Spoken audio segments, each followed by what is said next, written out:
இது வந்து franchise cricket.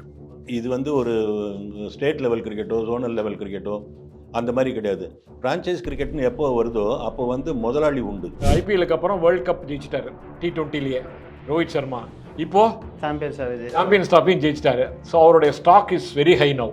Team on paper and team on performance தான் நான் பேசுகிறேன் தவிர ஆன் பேப்பர் கொஸ்டினே கிடையாது. One of the best teams. ஏன்னா இப்போ இருக்கிற டாப் பிளேயர்ஸ் எல்லாமே அதில் இருக்காங்க. சப்சிக்வெண்ட்டாக நடந்த நேஷனல் கிரிக்கெட்லாம் இருக்குல்ல, நம்ம இந்தியன் டீமுக்காக போகும்போது டு சம் எக்ஸ்டென்ட் கம்பீர் கூட அந்த கிரெடிட் கொடுக்கலாம். தோனி வந்து அவரை எக்ஸலண்ட்டாக ஹேண்டில் பண்ணார். எப்படின்னா கண்ணாபின்னான்னு இவர் தீபக் சார் வந்து என்னையே எனக்கு ஃபஸ்ட் ஓவர் கொடுக்கல இப்படிலாம் கேட்டுகிட்டே இருப்பாராம். அவர் தோனி ஒரே வார்த்தை தான் சொல்லுவாராம், தீபக் நான் உன்னை ஃபஸ்ட்லேருந்து பார்த்துட்ருக்கேன், நீ என்ன போடுவே போட மாட்டேன்றது உன்னோட எனக்கு நல்லா தெரியும். அவங்களோட எய்ம் கப்பு.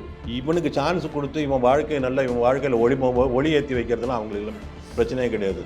நான் மொத்தமாக இந்த இதுக்கு இத்தனை கோடி நான் போட்டிருக்கேன், எனக்கு கப்பு வேணும் அப்படின்னு பார்க்குற ஆள் எந்த ஒரு காரணத்துக்காகவும் இந்த மாதிரி யங்ஸ்டரை டெவலப் பண்ணணுங்கிறதுக்காக ஒரு ஆளை உட்கார வச்சுட்டு பண்ணணும். இப்போ இந்த மாதிரி யங்ஸ்டர்ஸ் வந்து இந்த மும்பை இந்தியன்ஸ் மாதிரி ஸ்குவாடுக்குள்ளே இருக்கிறதே அவங்க ட்ரைனிங் தான். கிரவுண்டை கிளியர் பண்ணுறதுலாம் நீங்கள் ஹர்திக் பாண்டியா மாதிரி கிளியர் பண்ணுறது ரொம்ப ரொம்ப கஷ்டம். நிறைய ப்ளஸ் இருக்குது இப்போ மும்பைக்கு. இங்கெல்லாம் நம்மளால் பெருசாக ஒன்று மதிக்கப்படாத ஒரு விஜய் சங்கர் ஒரு முக்கியமான ஆளாக இருந்தார் குஜராத்தில். அவர் பாண்டியா கேப்டன்சியில் ஆடும்போது அந்த மாதிரி இருக்கும்போது இந்த மும்பை இந்தியன்ஸை பொறுத்த வரைக்கும் நீங்கள் பார்த்தீங்கன்னா யங்ஸ்டர்ஸ் வரலாம், மேபி ஒன் ஆஃப் இந்த பக்கம் உள்ள வந்துட்டு போகலாம். வரவங்க சாலிடாக இடத்த பிடிச்சால் வழியை அவங்களால தங்க முடியாது. இந்த டோர்னமெண்ட்டில் பார்த்தீங்கன்னா ஏன் அதை லிங்க் பண்ணுறேன்னா சாம்பியன்ஸ் ட்ராஃபியில் ஹர்திக் பாண்டியாவோட ரோலு சரியாகவே யாருமே இன்னும் கிளியராக அவரோட கிரெடிட் கொடுக்கல. ஹர்திக் பாண்டியா மட்டும் செகண்ட் ஆஃப் போடாட்டி நம்ம 4 ஸ்பின்னர் ஆடி இருக்க முடியுமா ஒரு மேட்ச்சில்? யோசிச்சு பாருங்க. சம்மர் ஹாலிடேஸ் வந்தாச்சு, நம்ம ஜிடி ஹாலிடேஸும் வந்தாச்சு.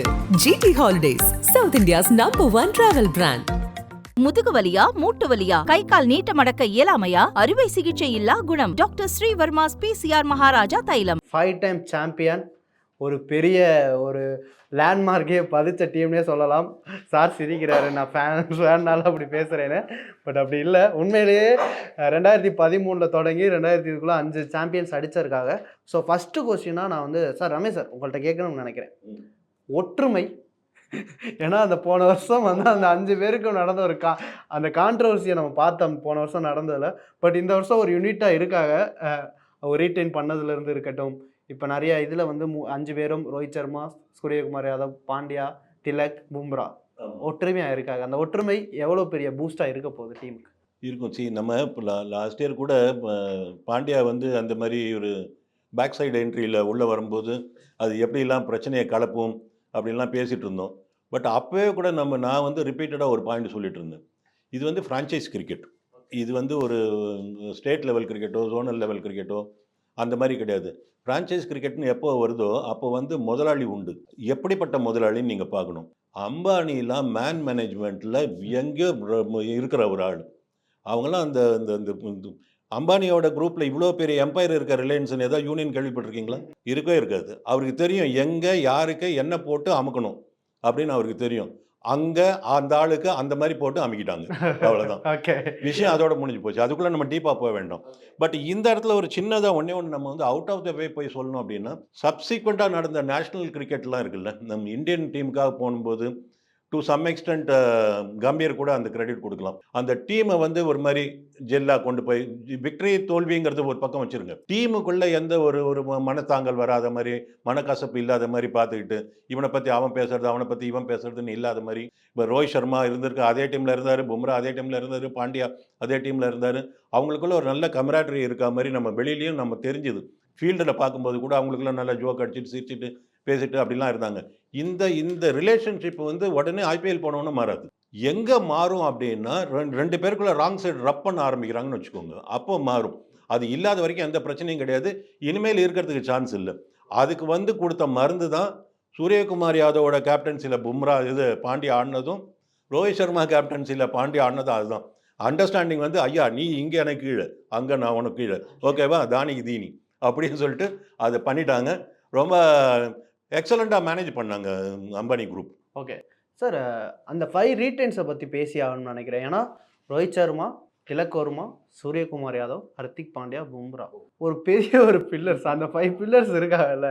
ஸோ எவ்வளோ ஒரு சாலிடாக இருக்குது டீம் பார்க்கும்போது ஆன் பேப்பரில். 11 ஒரு செலக்ட் பண்ணோம்னா நம்ம ஒரு இப்போ இருக்கிற பிளேஸில் யார் 11 ஃபஸ்ட்டு இருப்பாங்கன்னு செலக்ட் பண்ணால் பிரமாதமாக இருக்குது டீம். நீங்கள் சொன்ன 5 பேரும் இன்டிமிடேட்டிங் அலார்மிங் பிளேயர்ஸ்.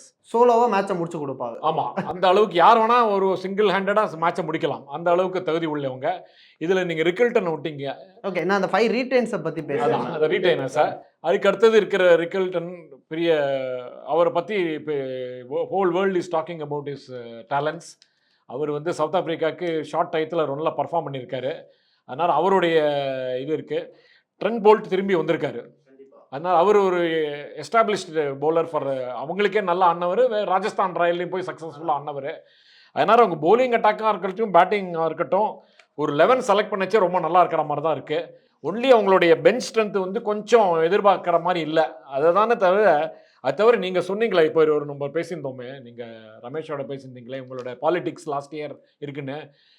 போன வாட்டி ஆடின வேர்ல்ட் கப் ஐபிஎலுக்கு அப்புறம் வேர்ல்ட் கப் ஜெயிச்சிட்டாரு T20லேயே ரோஹித் சர்மா. இப்போது சாம்பியன்ஸ் ட்ராஃபியும் ஜெயிச்சிட்டாரு. ஸோ அவருடைய stock is very high now. So Rohit சர்மாட்ட ரொம்ப எந்த எந்த ஒரு பிளேயரோ எந்த ஒரு டாப் மேனேஜ்மெண்ட்டோ ரொம்ப இது பண்ண முடியாது. அவருக்கு இந்த வாட்டி மரியாதை கொடுக்குற மரியாதை ரொம்ப ஜாஸ்தியாகவே கொடுத்தானோ. அது ஒரு ப்ளஸ் பாயிண்ட் அவருக்கு. ரோஹித் சர்மாவுடைய ஸ்டேட்டஸ் இப்போ ஹஸ் கான் அப். அதனால ஒரு இது. அது தவிர பாண்டியா, இவர் அழகாக சொன்னார், Pandya has learnt a lot. இப்போ வந்து அவரை வந்து சூரியகுமார் யாதவ் கீழே ஆட வச்சது, பூம்ரா கீழே ஆட வச்சது, ரோஹித் சர்மா கீழே திருப்பி கொண்டு வந்தது எல்லாமே அவருக்கு வந்து பெரிய லெசனை டீச் பண்ணியிருக்கோம். அதனால் அவரும் நிறைய சேஞ்ச் ஆகிருப்பார். அதனால் அவருக்கு வந்து இப்போ பெரிய டீமில் யூனிட்டி வரதுக்கு சான்சஸ் ஆர் பெட்டர். அதனால் இந்த விஷயத்தில் மும்பை இந்தியன்ஸோட பர்ஃபார்மன்ஸ் நல்லா இருக்கும்னு எதிர்பார்க்குறேன் நான். பும்ரா மோஸ்ட்லி 2 வீக்ஸ் அவைலபிள் இல்லை அப்படின்ற ஒரு நியூஸ் வந்துக்கிட்டு இருக்கு. அப்படி இருக்கும்போது எப்பயுமே வந்து பும்ரா இல்லைன்னா அந்த டீமே இல்லாத மாதிரி இருக்கும். அப்படி இருக்கும்போது ஒரு போல்டு இருக்கார், தீபக் சகர், இந்தியாவோட பெஸ்ட் பவர் பிளே பவுலர்னு சொல்லலாம், அவர் இருக்கார். அடுத்து வந்து போஸ்கோன்னு ஒரு சவுத் ஆப்பிரிக்கா ஆல்ரவுண்டர் வந்து எடுத்திருக்காங்க.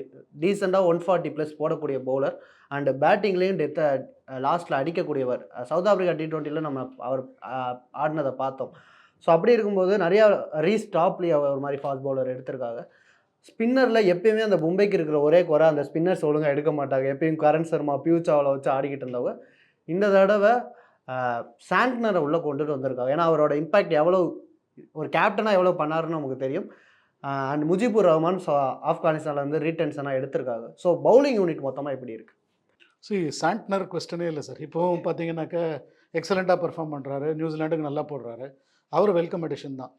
மும்பை நான் என்ன ஒன்று சொல்லிட்டு இருக்கேன்னா, team on paper and team on performance தான் நான் பேசுகிறேனே தவிர ஆன் பேப்பர் கொஸ்டனே கிடையாது. One of the best teams. ஏன்னா இப்போ இருக்கிற டாப் பிளேயர்ஸ் எல்லாமே அதில் இருக்காங்க. எனக்கு என்னென்னா கிரிக்கெட் வந்து ஒரு டைம் பார்த்தீங்கன்னா rest of the world 11 versus other team இருக்கும்போது எல்லா ஸ்டார்ஸும் 11ல் இருந்தாங்க. ஆனால் ரெஸ்ட் ஆஃப் த வேர்ல்டில் ஜெயிச்சது ஏன்னு கேட்டிங்கன்னா அவங்களோட டீமாக பர்ஃபார்ம் பண்ண முடியல. இது வந்து ரொம்ப ரொம்ப team game, T20 especially.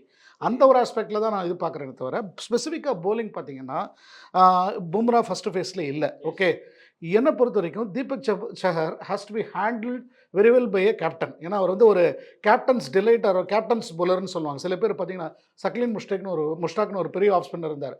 Wasim Akram கீழே அவரோட பர்ஃபார்மன்ஸ் பார்த்தீங்கன்னா வேறு லெவலில் இருக்கும். வேறு கேப்டன்ஸ் வந்தால் அவர் சரியாக ஹேண்டில் பண்ண மாட்டாங்க அவரை. அந்த மாதிரி ஒரு ஃபேக்டர் இருக்குது. தீபக் சஹர் வந்து தோனி வந்து அவரை எக்ஸலண்ட்டாக ஹேண்டில் பண்ணார். எப்படின்னா கண்ணாபின்னான்னு இவர் தீபக் சஹர் வந்து என்னையே எனக்கு ஃபஸ்ட் ஓவர் கொடுக்கல இப்படிலாம் கேட்டுகிட்டே இருப்பாராம். அவர் தோனி ஒரே வார்த்தை தான் சொல்லுவாராம், தீபக் நான் உன்னை ஃபஸ்ட்லேருந்து பார்த்துட்ருக்கேன், நீ என்ன போடுவே போட மாட்டேன்றது உன்னோட எனக்கு நல்லா தெரியும். நான் சொல்கிற மாதிரி ஸ்ட்ரைட்டாக இருக்கிற போடாத, ஒய்டாக இருக்கிற மட்டும் போடுன்னு சொல்லி அதை கேட்டு பர்ஃபெக்டாக போடுவான். இதெல்லாம் மீடியாவில் படித்த நம்ம இன்ஃபர்மேஷன். அந்த ஆஸ்பெக்டில் தீபக் சஹர் கொஞ்சம் அப் அண்ட் டவுன். இது போலிங் வந்து compared to batting and allrounder strength பார்த்தீங்கன்னா ஒரு ஸ்லைட்லி ஸ்டெப் லோவர் தான். டில் அது கிளிக் ஆகிற வரைக்கும். அது கிளிக் ஆச்சுன்னா நல்லாயிருக்கும். இவங்க வந்து they are relying more on all-rounders தான். பாண்டியா மாதிரியோ, ஏன்னா ஹர்திக் பாண்டியாவை லாட் ஆஃப் கிரிட்டிசிசம் இந்த இனிஷியல் ஸ்டேஜ். அவர் சரியாக போலிங் இப்போ ஒரு 3 வருஷத்துக்கு முன்னாடிலாம் பார்த்தீங்கன்னா அவர் டீம்லேயே இருக்கக்கூடாது, ஏன்னா அவர் வந்து வெறும் பேட்டிங் மட்டும் வச்சுக்க முடியாது, போலிங் போடணுன்னாங்க. இந்த டோர்னமெண்ட்டில் பார்த்தீங்கன்னா ஏன் இதை லிங்க் பண்ணுறேன்னா சாம்பியன்ஸ் ட்ராஃபியில் ஹர்திக் பாண்டியாவோட ரோலு சரியாகவே யாருமே இன்னும் கிளியராக அவரோட கிரெடிட் கொடுக்கல. ஹர்திக் பாண்டியா மட்டும் செகண்ட் ஆஃப் போடாட்டி நம்ம 4 ஸ்பின்னர் ஆடி இருக்க முடியுமா ஒரு மேட்ச்சில்? முடியாதுங்க. ஏன்னா வேறு ஒரு ஹர்ஷ்தீப்பையோ இல்லை வேறு யாரோ ஒரு லெஃப்ட் ஆர்ம் ஸ்பின்னர் சீமரை எடுத்துருக்கணும். ஆனால் ஹர்திக் பாண்டியா அந்த ரோலை பர்ஃபெக்டாக ஃபில்அப் பண்ணதுனால we were able to play அந்த மிச்ச ஸ்பின்னர்ஸை. அதே மாதிரி அவர் கொஞ்சம் கிளிக் ஆனார்னா மும்பைக்கு மிகப்பெரிய ப்ளஸ். ஏன்னா கிரவுண்டை கிளியர் பண்ணுறதுலாம் இன்றைக்கி ஹர்திக் பாண்டியா மாதிரி கிளியர் பண்ணுறது ரொம்ப ரொம்ப கஷ்டம். நிறைய ப்ளஸ் இருக்குது இப்போ மும்பைக்கு. என்னென்னா ஒரே ஒரு பாயிண்ட்டு தான், இந்த 5 பேரும் they have to gel as யூனிட்டை வந்து பண்ணாங்கன்னா, லாஸ்ட் இயர் பார்த்தீங்கன்னா இந்த கிரவுண்டிலேயே அசிங்கமாக தெரிஞ்சது நமக்கு பார்க்கும்போதே. அவரை ஃபீல்டிங் இங்கே நிற்க வச்சு மாற்றி நிற்க வச்சு க்ரௌட் சப்போர்ட்டே இல்லை லாஸ்ட் இயர், அவங்க ஊர்லேயே அவங்களுக்கு இல்லை. அதனால் வந்து அது ஒரு ஃபேக்டராக இருக்குது. சும்மா அர்ஜுன் டெண்டுல்கர்லாம் கொஞ்சம் டெண்டுல்கரோட இன்ஃப்ளூயன்ஸ்னால உள்ளே இருக்காருன்னு நினைக்கிறேன். மிச்சபடி வந்து பெரிய ஆஸ்பெக்ட் இல்லை. போலிங்கில் கொஞ்சம் ஷேடு கம்மி தான். நிறைய யங்ஸ்டர்ஸ் கண்டுபிடிச்சிருக்காங்கன்னு நினைக்கிறேன். நமன்தீர் மாதிரி ஒரு போன வருஷம் நல்லா பஞ்சாபுக்கு பெர்ஃபார்ம் பண்ண பிளேயர்ஸை எடுத்து ஆர்டிஏ மூலயமா அவரை ரீட்டைன் பண்ணாங்க. அதே மாதிரி ராபின் மீன்ஸ் ஒரு explosive left hand wicket keeper. And next டோனின் ஜாகர்காண்ட் தான், அவரும் ஜார்க்கண்ட்லேருந்து வந்திருக்காரு. ஸோ அவரையும் ஃபைன் பண்ணியிருக்காங்கல்ல. ஏதாச்சும் புதுசாக ஒரு பிளேயர்ஸை உருவாக்குறத பார்க்கலாமா இந்த வருஷம் மும்பைட்ட இருந்து? கஷ்டம் தான். ஏன்னா டீம் வந்து லோடட் வித் ஸ்டால்வர்ட்ஸ். நீங்கள் அவங்க வந்து கார்ப்பரேட், அவங்க மறுபடியும் அதான் பேசுகிறோம். அவங்களோட எய்ம் கப்பு. இவனுக்கு சான்ஸ் கொடுத்து இவன் வாழ்க்கையில் ஒளி ஏற்றி வைக்கிறதுலாம் அவங்களுக்கு பிரச்சனையே கிடையாது. நான் மொத்தமாக இந்த இதுக்கு இத்தனை கோடி நான் போட்டிருக்கேன், எனக்கு கப்பு வேணும் அப்படின்னு பார்க்குற ஆள் எந்த ஒரு காரணத்துக்காகவும் இந்த மாதிரி யங்ஸ்டரை டெவலப் பண்ணணுங்கிறதுக்காக ஒரு ஆளை உட்கார வச்சுட்டு பண்ணும். இப்போ இந்த மாதிரி யங்ஸ்டர்ஸ் வந்து இந்த மும்பை இந்தியன்ஸ் மாதிரி ஸ்குவாடுக்குள்ளே இருக்கிறதே அவங்களுக்கு ட்ரைனிங் தான். சரி, இப்போ நம்ம சிஎஸ்கே பற்றி பேசிகிட்டு இருக்கும்போது சௌரி திடீர்னு ரொம்ப கோவப்பட்டார். டான்னு ஒரு கோவம் வந்தது அவருக்கு. சென்னை பிளேயர் யாரும் இல்லைன்னு சொல்லிட்டு. இப்போ அதை அப்படி பார்க்க முடியாது. ஏன்னா ஃப்ரான்ச்சைசி கிரிக்கெட்னு வரும்போது சென்னைன்னு ஒரு பேர் இருக்கிறது ஓகே, அதோட அவ்வளோதான். அதுக்காக சென்னை ஆட்கள் அதில் இருக்கணுங்கிற அவசியம் இல்லை. ஜெகதீசன் வாழ்க்கையே போச்சு அதில். சரி, சிஎஸ்கேல இருந்ததுனால ஜெகதீசனோட கரியரே போச்சு. ஏன்னா சான்ஸே இல்லை. அவரே தான் ரெண்டும் சொல்கிறாரு. சௌரி சென்னைக்கு பசங்களுக்கு சான்ஸ் கொடுக்க மாட்டேங்கிறதும் சொல்கிறாரு, தோனி எடுக்கிற 11 மாற்ற மாட்டேங்கிறாருங்கிறதையும் சொல்கிறாரு. எங்கேருந்து அப்போ சென்னை பசங்களுக்கு 11 சான்ஸ் கிடையாது? அதனால தோனி அதுதான் சொல்ல வந்தேன். ஸோ இப்போ நீங்கள் பார்த்தீங்கன்னா சென்னை பிளேயர்ஸ்லாம் எல்லா டீம்லேயும் இருக்காங்க அக்ராஸ். ஒவ்வொரு டீம்லேயும் ஒரு சென்னை பையன் அங்கே நம்ம பயமுறுத்துறான். அங்கே உட்காந்து ஒரு சாய் சுதர்ஷன் எடுத்துக்கோங்க, நீங்கள் சொன்ன மாதிரி வருண் சக்கர் எடுத்துக்கோங்க, ஈவன் விஜய் சங்கர். இங்கெல்லாம் நம்மளால பெருசாக ஒன்று மதிக்கப்படாத ஒரு விஜய் சங்கர் ஒரு முக்கியமான ஆளாக இருந்தார் குஜராத்தில். அவர் பாண்டியா கேப்டன்சியில் ஆடும்போது. எதுக்கு சொல்ல வரேன்னா, அந்த மாதிரி இருக்கும்போது இந்த மும்பை இந்தியன்ஸை பொறுத்த வரைக்கும் நீங்கள் பார்த்தீங்கன்னா யங்ஸ்டர்ஸ் வரலாம். மேபி ஒன் ஆஃப் இந்த பக்கம் உள்ள வந்துட்டு போகலாம். வரவங்க சாலிடாக இடத்த பிடிச்சால் வழியா அவங்களால தங்க முடியாது உள்ள. நீங்கள் எத்தனை மார்க் கொடுப்பீங்க அவுட் ஆஃப் 10? 7 சொன்னீங்க. 8. சம்மர் ஹாலிடேஸ் வந்தாச்சு, நம்ம ஜிடி ஹாலிடேஸும் வந்தாச்சு. GT holidays, South India's #1 travel brand. முதுகு வலியா, மூட்டு வலியா, கை கால் நீட்ட மடக்க இயலாமையா, அறுவை சிகிச்சை இல்லா குணம். டாக்டர் ஸ்ரீவர்மாஸ் பிசிஆர் மகாராஜா தைலம்.